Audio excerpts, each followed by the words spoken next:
SummerSlam, we have an idea where SummerSlam is going to be taking place. Of course, it was earlier reported that SummerSlam would not be taking place at the WWE Performance Center in Orlando, Florida. Still most likely going to be in Florida, but just not at the WWE Performance Center. Now, as of right now, at the time of recording, we haven't got a official announcement from WWE as of yet. I'm assuming it's going to be happening very, very soon, imminently, perhaps tonight on SmackDown, perhaps over the weekend, maybe Monday night on Raw. We'll have to wait and see. But after a lot of speculations that Vince McMahon, the WWE chairman, wanted to have fans in attendance, it's also been announced that there definitely isn't going to be fans in attendance, physically anyway, for SummerSlam on August 23rd. Now, it's interesting because we knew, or we have known for the last couple of weeks at least, that SummerSlam isn't going to be taking place at the Performance Center, or the plan was for WWE not to be having SummerSlam at the Performance Center. We got an announcement a couple of weeks ago by WWE announcing what we all knew. It wasn't anything breaking news or anything like that. It was an announcement on Twitter and on their website that SummerSlam wouldn't be taking place as scheduled in Boston, Massachusetts at the TD Garden. We all knew that, right? We knew that. Gosh, we knew that back in April when all of this started happening with the whole lockdown and the pandemic and all of that sort of stuff. So that announcement was a bit like, oh, okay. And also in other news, the sky's blue. So we knew that was the case. But interestingly, WWE at the time didn't come forward to say, look, we're going to have it at the Performance Center. It's going to be like every other event we've done. It was just, it's not going to be taking place in Boston. Now, at the time of recording today, the date is the 14th of August. So we're less than 10 days away from SummerSlam. It's next Sunday, and at the moment we still don't have an official announcement, but we all know that it's not going to be at the Performance Center. Now, yesterday this story really started to pick up quite a lot of steam. So yesterday, an account on Twitter, WrestleVotes, great people that run the account, very, very knowledgeable, very, very reliable when it comes to their sources, when it comes to spoilers, news, insider info, all of that sort of stuff that us pro wrestling fans love. Their record is very, very good. They are very, very reliable. Even in the case which they haven't initially got things right, a couple months later it turns out they have got things right. I trust them very, very much when it comes to getting my news from them. They don't post all the time because they're very, very... they have to make sure exactly that what they're going to post is get right. They're very, very reliable. If you haven't followed them, I definitely would recommend. It's at WrestleVotes on Twitter. They're super, super reliable. So yesterday, they tweeted a set of images without any captions. They had the likes of Kurt Angle's Hall of Fame induction, the Angry Miz girl. Do you remember that when the Miz won the WWE Championship back in 2010? They had Triple H winning the Royal Rumble when he won the WWE Championship back in 2016. All of that sort of stuff. So a lot of people put two and two together to make four there, and it was the Amway Center in Orlando, Florida. So it looked like WrestleVotes had disclosed the arena in which SummerSlam was going to be taking place without officially mentioning the Amway Center. We actually did a follow-up tweet saying it looks like WrestleVotes has suggested the Amway Center in Orlando. They liked that tweet as well that we did. So, and a lot of people have since confirmed that it's most likely going to be the Amway Center. This was also followed up by Dave Meltzer from the Wrestling Observer. He said that WWE is expected to announce the Amway Center in Orlando, Florida as the SummerSlam location soon, according to Dave Meltzer. As noted earlier as well, John Alba, WWE has been looking at running the Amway Center for SummerSlam and future events, which is interesting too. It was noted by Dave Meltzer also that multiple sources have confirmed that the Amway Center is currently on the schedule, which includes all talent booked to travel to Orlando. It's believed that WWE will announce the location for the Amway Center as the official location of SummerSlam as soon as everything is finalized. In my opinion, I think everything is finalized anyway. When these reports get out, it's usually because the deal is done. And at the moment, I think they're just waiting for the best time to announce that SummerSlam going forward isn't going to be taking place at the WWE Performance Center in Orlando. Now, it's also been reported by multiple sources that fans will not be allowed in the venue for SummerSlam. There aren't going to be any tickets sold for the event. The only people in the audience will be like we have at the WWE Performance Center shows recently. For the last few months anyway, there'll be contracted WWE talent, Performance Center recruits, staff, etc., etc. That will still be the case with SummerSlam. But it's also been noted, which I think is also quite interesting, PW Insider is also reporting that the Amway Center will not only host SummerSlam, but WWE are looking to do what is essentially a form of residency at the arena going forward. They're looking to have the Amway Center in Orlando, Florida, as not only the host of SummerSlam, but the host of Raw and SmackDown events going forward. It's also been reported by PW Insider that WWE is considering the use of virtual fans as a possibility for future broadcasts, including SummerSlam. So SummerSlam could be the first event in which we see WWE at least trial the use of these virtual fans for the event. Now, Fox has been using virtual fans for the Major League Baseball broadcast during the COVID-19 pandemic. If you're a fan of English football over here in the Premier League and the English Football League and the Champions League and the Europa League, they've kind of been doing that.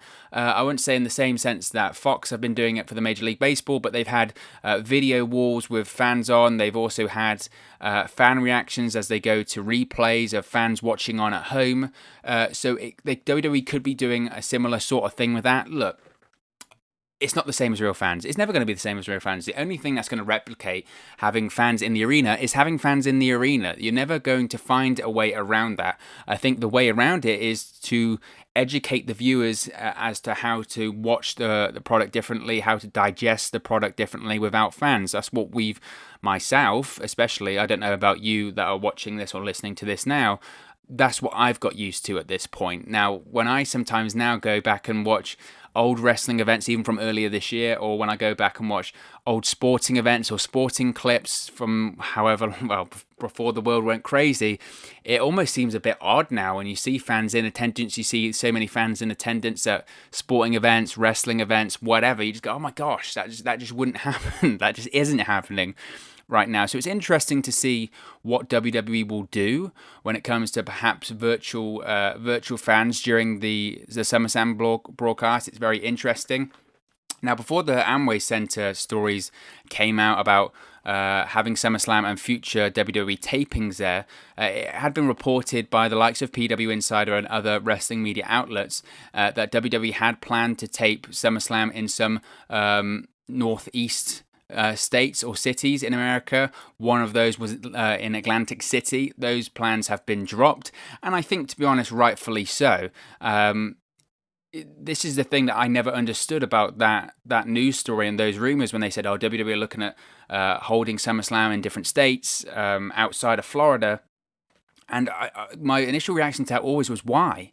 Why would you do that? The whole point of having the Performance Center not only is because they own the building, but a lot of their talent and staff and whatever live in Florida. It's very easy for them to get to that building, get to that venue, and get them into that place. If you start traveling around to different states and different cities and different arenas outside the state of Florida, then everyone's going to have to travel and go to one place. And certain states, the government, people that own the stadium, all of that sort of stuff, they're not going to be for that. And people will say, well, at SummerSlam, it's a big event, but you're not bringing any fans with you. So you're not generating any revenue to the local economy, apart from if you're paying for the arena. So that idea of WWE holding SummerSlam in a different state than Florida, to me, made no sense whether. And I think sanity has reared its head a little bit. They're staying in the state of Florida. Now, that's not to say the state of Florida is in good shape whatsoever with the pandemic at the moment, because they're not. Compared to other states, they're really not doing very well at all. But for better or for worse, that's where WWE is based right now. That's where they've been based for a long time. That's their... people, obviously, they've got their headquarters in Stamford and in Connecticut and all that sort of stuff, but WWE, for better or for worse, is based in Florida now. When it comes to the Performance Center, when it comes to a lot of talents, even main event talents, they all live in Florida because it's close to the hub of WWE, which is the Performance Center. So it makes sense if WWE wants to run SummerSlam in a bigger venue, wants to change the aesthetic, that they stay in Florida. Now, to me, it's a shame that we didn't get the rumors that we previously heard that SummerSlam was going to be hosted on a beach or on a cruise ship. I'd have enjoyed that. Maybe the logistics around having SummerSlam on a cruise ship or on a beach or whatever, that maybe is just too difficult in such a short period of time. We know these plans about SummerSlam, about them wanting to have SummerSlam outside the Performance Center, have been on the table for the last 6 weeks or so. But the problem is at the moment, not only just in professional wrestling, but in the world with the whole situation that is going on right now, plans change every 5 minutes. That's just in professional wrestling. In the world, circumstances are changing every 5 minutes too. So I think it would have been very difficult logistically for WWE to go, we want to have it on a cruise ship. Okay, where do we find a cruise ship at a short period of time? Where do we find a cruise ship that we can guarantee that our talent are going to be safe, our employees are going to be safe, everything is sanitary, all of that sort of stuff? It just becomes very logistically difficult. And the same with a beach. Obviously, the beach is a bit different. It's an open air space. They could have done that. I suppose the issue then becomes how much does it cost to close the beach for the day? You're having to have discussions about that. You're having to have discussions about fans. It's a public place. You can make it a closed set, but it's a public place. Are you going to have large gatherings of people come down? What does that look like from a health and safety point of view? What does that look like from a PR point of view as well? All of that is very, very difficult. It makes the most sense if they want to do WWE SummerSlam outside of the Performance Center to do it at a local arena, and they've decided to go with the Amway Center in Orlando, Florida. Now, it had been reported earlier this week by PW Insider that WWE's next step in bringing fans back into the arena for shows would that they'd be using some sort of screen with fans on it and placing it inside the arena to create some level of atmosphere. Now, as I mentioned, I'm assuming, we don't have a lot of confirmation about this, but I'm assuming this is the same as we've seen for the likes of the Premier League over here in the UK and the Football League and some other sporting events, where essentially what it is, it's a large LED screen that's split up into a load of different sections, and it has a load of fans watching at home on their tablets, on their computer screens, whatever, and it's their reactions to that. In my opinion, when I've seen it in terms of Premier League games, and I've seen it in other sports, does it provide that much atmosphere? Not really, and not to the same extent that you would at a pro wrestling event anyway. It's good for some reaction shots. It's slightly different when you see it in sports, because a lot of the time the people on the screens are fan of a particular team, right? If you've got Manchester United going up against Chelsea, they usually do it where they've got a screen full of Man United fans and a screen full of Chelsea fans. If there's a goal, if there's a near miss, you have a reaction on there. Does that translate specifically to professional wrestling, to WWE? I don't know. I really don't know, because professional wrestling is so much more subjective than that, and it's pure entertainment as opposed to competitive sport. And I know that sentence might, rile up some people, some pro wrestling enthusiasts, but I don't know if is that really going to add a lot to the atmosphere? Probably not. Is it going to add something to the television production and make it feel like something a bit different that you're watching? Probably. But I think it's a bit of a, I don't know. I think it's not gonna change things radically. That's what I'm gonna say. I don't think having those LED screens in is gonna be like, oh, but it's just like we're having fans in the arena, because it's not. And I do credit WWE for trying to encourage to have a bit more atmosphere in the building, but it just isn't going to be the same. Is it going to look good from a production point of view? Sure, and they'll make the event look bigger and better. So I don't necessarily have a problem with that. But I think a bit too much is being made about that. Oh, this is going to be great. This is the first step of getting fans back in the arena. I don't think it is, because as I mentioned, they've been doing this in sports. The first step to getting fans back in the arena is when you start having 20, 30, 40, 50 people allowed in to try and pilot what the procedures and protocols would be going forward for those events. We've heard the reports about AEW doing that recently for the Dynamite tapings at Daly's Place. I'm assuming WWE having some sort of residency at the Amway Center is the first step in reality of bringing fans back in, because eventually they'll start having maybe a couple of hundred people in. That will go to 1,000, socially distanced, that kind of thing. So we'll have to wait and see on that one. Now, again, WrestleVotes, I mentioned them earlier. Shout out to them once again. Very reliable. They've kind of explained how these screens, LED screens with the fans, will work. And it's essentially what I've said. They've said, quote, as part of WWE's new long-term residency at the Amway Center, a new interactive experience will be introduced with over 2,500 square foot of LED boards where fans will appear live on the show, hosted by superstars and legends. Applications to appear on screen will be open next week, end quote. My only concern with stuff like this, when you talk about having fans on the screen and fans being active participants in the show, is eventually you're going to have those fans that all they care about is getting the clicks. All they care about is getting themselves over. All they care about is becoming, famous for 2 minutes on social media, right? As I mentioned, when they've done this with soccer here in the UK, football, it's called football, guys. When they've done that for over here in the UK, you're invested in the match and you're reacting to your team. Pro wrestling is notorious, especially even when you have a live crowd, especially in those real smart crowds, like the SummerSlam, WrestleMania, Monday Night Raw after WrestleMania crowds. It's notorious for the crowd trying to get themselves over, right? Whether it's stupid chants, whether it's throwing beach balls around, whether it's doing whatever, holding up AEW signs at WWE events, because that's cool, right? And trying to just generally hijack the show, or doing Mexican ways when you've got a match going on in the ring. My concern is once you have pro wrestling fans on the screen like that, and they're an active participant in the show, they're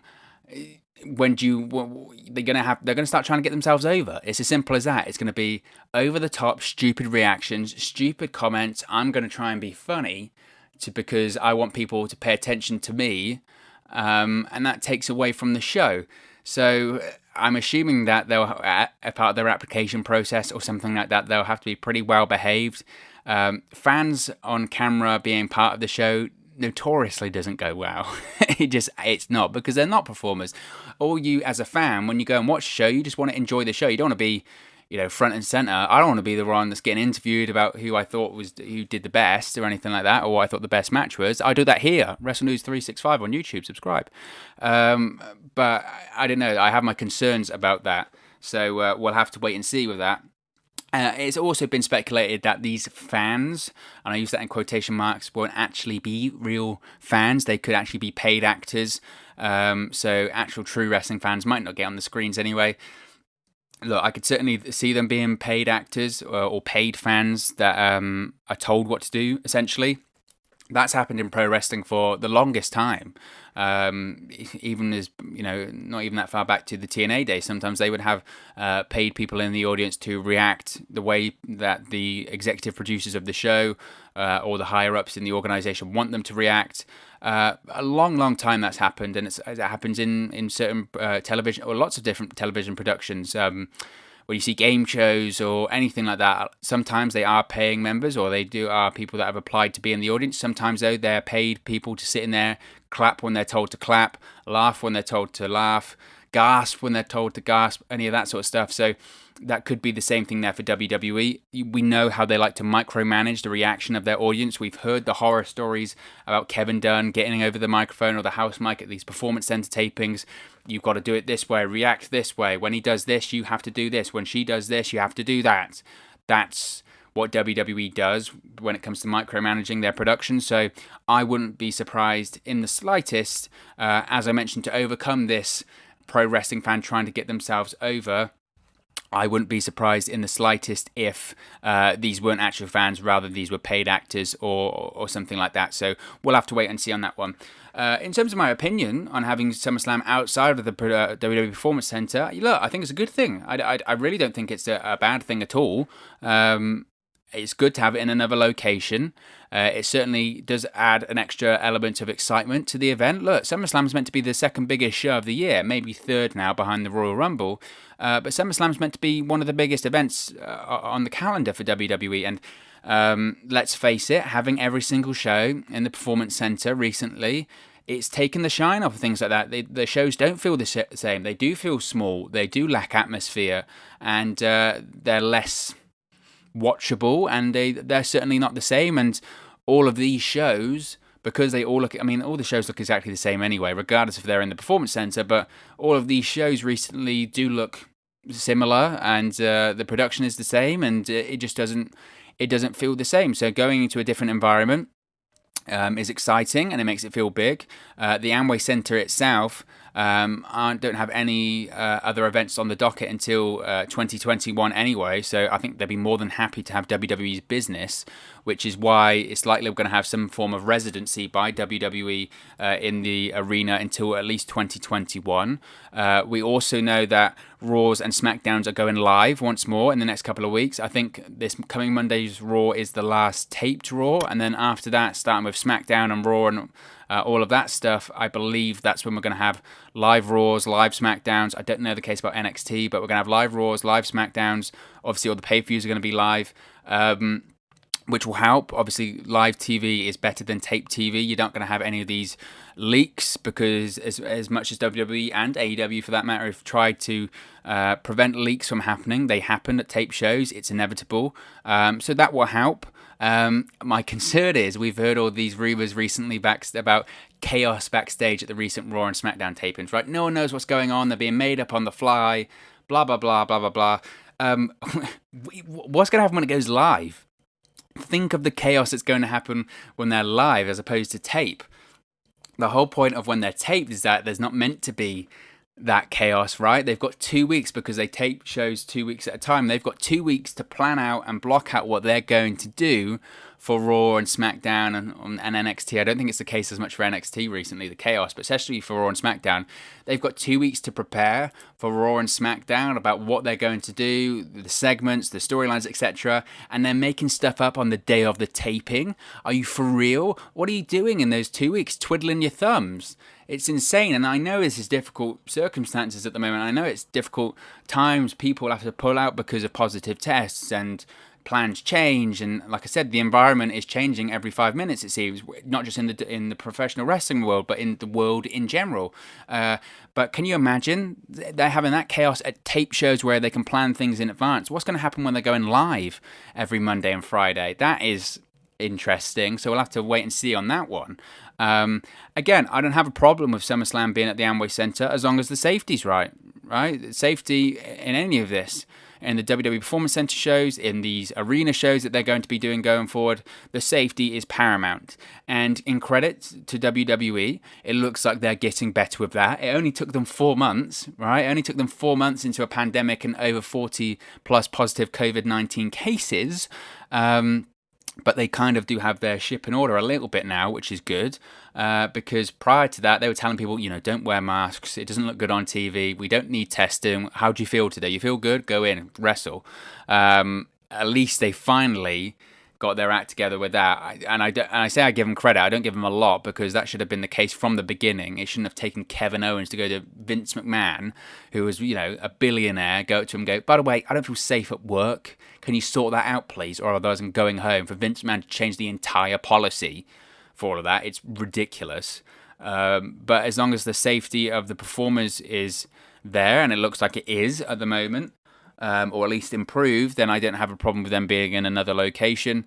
As I mentioned, to stay in the state of Florida is wise for them in terms of the talents. Most of the talent is local to Florida, so traveling, they're in Orlando anyway, so traveling to the arena in Orlando, the Amway Center, isn't much of a logistical issue. It's a bigger venue as well, so they can potentially let more staff in as well and spread them out, social distancing. That makes a lot more sense.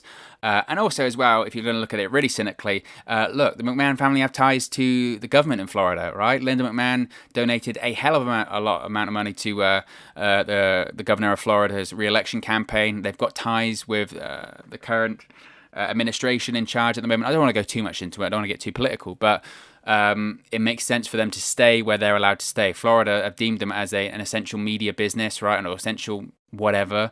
So why would you go out of where, your comfort zone at the moment of where you can easily produce, well, I say easily, but you know what I mean? They can produce television. It doesn't make any sense for them to go out there to another state. And would another state give them the time of day that Florida have? Maybe not. So it makes sense for them to stay in Florida. And, ultimately, why have they done it? The show looks bigger. It will look better. It will look better in an arena setting. Vince McMahon has been quite open, well, according to reports and rumors, but multiple sources have indicated that Vince McMahon has an issue with the Performance Center shows because they're small. The aesthetic isn't great. And he's not wrong there. They are small, and it's not the aesthetic that you normally associate with a WWE show. In my opinion, and I don't want this to come across like, oh, AEW is better, blah, blah, blah, but the aesthetic of the shows, if you were going to compare AEW Dynamite to Raw and SmackDown, the aesthetic is better with AEW Dynamite at the moment, because Daily's Place, it's a bigger venue, it's outdoors, they can use pyro, they can use fire, they can do all of this, they can brawl up into the stands. As the television production, if you were to put them up against each other, AEW Dynamite just does look better at the moment, because Daily's Place is a bigger venue, and it's a better venue than the Performance Center. The Performance Center wasn't created to be broadcasting Raw and SmackDown out of. That was never the case with Raw for the Performance Center. It was meant to be training new talents, getting them ready for Raw and SmackDown. Raw and SmackDown was never envisaged to be from the Performance Center, whereas Daily's Place, you could have Dynamite there forever and it would still look good, because it's a big arena, and the Performance Center just isn't that. So the PC is small, and Vince knows that. So he wants to get out of there and start running bigger shows. Even if you don't have fans in attendance, aesthetically it will look better, and I do agree with him on that. Do I think that going live and having shows in the Amway Center is going to push Raw to a 2 million, 2.5 million, and SmackDown back up to a 2.5 million? I don't think so. Whilst I do think having no fans is, partially for the result of why the ratings have gone down, and obviously COVID has played a part in that. In my opinion, it's just sped up what has been the decline of WWE's viewership and ratings year on year for the longest time right now. The shows still aren't great. Some weeks they're good, and that for some reason confuses people when you go, well, the show was good this week. Yeah, but it's not good every week. It only takes 1 week to turn someone off. It takes about 10 weeks to turn someone back on to watch the show. So that the idea of, oh, Raw was good this week, so I don't know why it was so low, because people turned off a couple of weeks ago when they were watching crap on TV. That's essentially what it is. So do I think going live and going in the Amway Center will improve that? Maybe it'll give a slight bump to the ratings, but I don't think it'll get them back up to where they were pre-COVID. I think there's a lot of work to do on both shows, creatively, from the production point of view, especially with Monday Night Raw. There is so much more than just going live and going back into the arena will do to fix that. So, we'll have to wait and see on that. But in terms of having SummerSlam in the Amway Center, I think it's going to look good. It makes me more excited to watch. People will say, well, why haven't they announced it so close to SummerSlam? It doesn't matter. They're not selling tickets, so it really doesn't matter. I could see them waiting to do it until next week, because it's the week of the event. They like to announce things on the week of pay-per-views now, because they think that's the best time in drumming up subscription numbers to the WWE Network, so I could see them doing that also. So we'll have to wait and see. I'm sure we'll hear an announcement about SummerSlam in the Amway Center and a residency for Raw and SmackDown in the next couple of days. But what are your thoughts? What are your thoughts on SummerSlam moving to the Amway Center? What are your thoughts about Raw and SmackDown having a residency in the Amway Center, likely until 2021? Let me know your thoughts in the comment section below. I'll be sure to respond and reply to all of your comments. I really enjoy interacting with you guys. If you have enjoyed this video, please do smash a like on the like button. It really does help us out here on YouTube. Go up the rankings and get into people's recommendation feeds. And most importantly, if you haven't already, please do subscribe to Wrestle News 365. You can do that by clicking the bottom right hand corner of the screen right now, or if you wait a few seconds, there'll be a subscribe button at the end of this video, along with another video for you to watch. We're closing in on 700 subscribers on that long road to 1,000 subscribers. Once we get to 1,000 subscribers, we'll be doing a lot more live streams, watch longs, reactions, all of that fun stuff. So if you haven't already, please do subscribe. If you have subscribed, just know that I'm very, very grateful, and I really do appreciate it. If you haven't already, also, you can follow us on our social media platforms. The handles are on the screen right now. The links are in the description box below. It's at 365Wrestle on Twitter and at WrestleNews365 on Facebook and Instagram. So be sure to give us a like or a follow there if you haven't already. Thank you very much for watching, listening, streaming, or however you come across this video today. And I'll speak to you again very, very soon. Hey guys, thank you for watching, listening, streaming, or however you come across this video today. Be sure to click on the video on the right there to watch our next video, or click the bottom there to subscribe, or the bottom right hand corner. Thank you very much, and I'll speak to you again very soon.